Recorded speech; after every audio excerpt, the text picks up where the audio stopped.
Good evening, everyone. I want to say good evening to all of you. Um, I apologize for being tardy getting on here. However, experiencing technical difficulties with the signal here, and so the signal is not reflecting good. And so I just wanted to kind of get over here and just real briefly just share something with you guys. I know those of you that may be sitting and waiting for the broadcast or waiting for it to come on, or what have you. And I appreciate that. I do. Thank God that you are present. However, I just want to share that, for the things that some of you have been dealing with, things that we've been going through, um, I just want to encourage you for a moment to, you can't, you can't give up because things are hard. Okay? I believe that a lot of times, a lot of people say things and they make confessions and they say stuff that they don't really understand what they're saying. They do it because it's churchy and it's the church thing to do and it's what they've heard. Statements like, I want a closer relationship with God. Um, I want to be able to draw close to Him and I want Him to be able to use me in a mighty way. And I just want to be in the presence of God. And a lot of people say these things and they really don't understand what these things imply. They really don't know what they're saying when they say that. Because you got to understand that when you say stuff like this, do you not know that the closer you are to God, the more you are exposed to trials, the more you are exposed to opposition? Yeah, for those of you that say you want to draw closer to God and you want a closer relationship with Him, well, the closer you are, the more exposed you are to opposition. So if you're going through things right now in the level that you're in reference to your relationship with God, I mean, what makes you think you're going to be able to handle a closer relationship with Him? Look at all the powerful people in the Bible. Look at Paul and look at how they died. Look at the things that they went through because of their connection to God. Look at all the stuff they went through. You got to be willing to die to yourself. If you can't die to yourself and you complaining about everything else that's going on with you, then why you're asking for a closer relationship with God? If you can't deal with what you're dealing with right now and you may feel like you're not that close, then what makes you think that getting closer to Him is going to make things better for you? We say things, but we don't understand what that really means.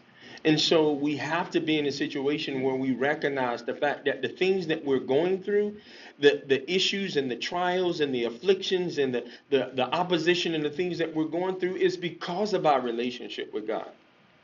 We're going through everything because of our relationship with God. And so the enemy is coming for one assignment to be able to deter you, to derail you, and keep you from that relationship that you have with God, which is why when the word is given and when there are things that are spoken, a lot of times people are not focused on it. A lot of times people are distracted from listening to it and don't go back and get it into their heart and get it into their spirit because of the fact. See, some people just want to hear a good word and they hear it and they're going one ear and out the other. It don't become a lifestyle. It doesn't become something that they sit and they learn and they grow from and they grow into. No, it just becomes something that they get used to doing, just like watching TV or a bedtime story.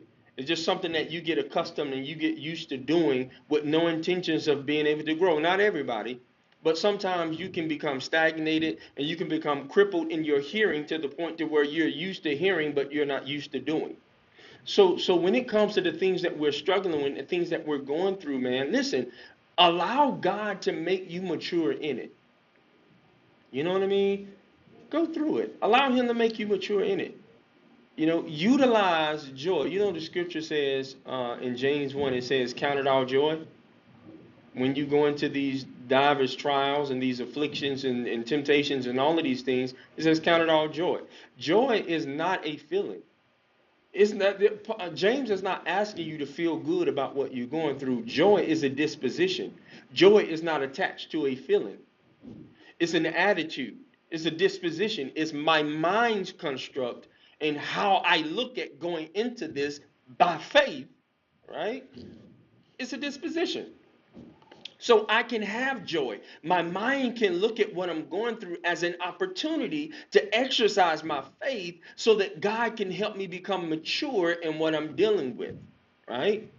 So, I mean, I want to encourage you to go through.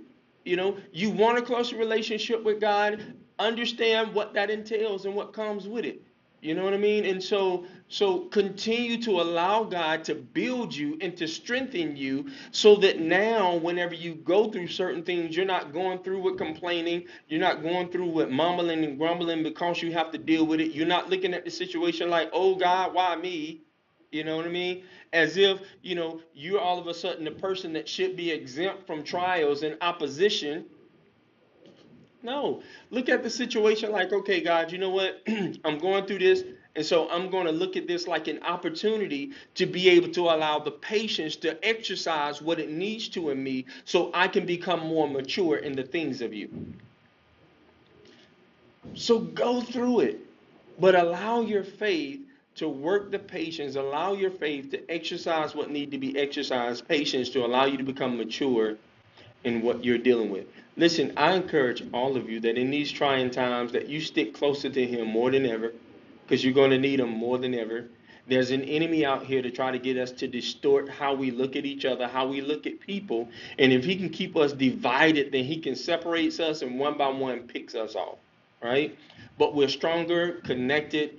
And so I encourage you to stay connected to Bible believing, people that God has placed in your life. Stay connected to them so that you can continue to have that fellowship and that relationship, not only with yourself, so that when you're going through, you have somebody else to be able to pray with you, somebody else to be able to hold you accountable to praying, through what you're going through and allowing God to do what he needs to do in your life. So listen, you guys stay strong and you be blessed. Keep the faith, and the faith will keep you.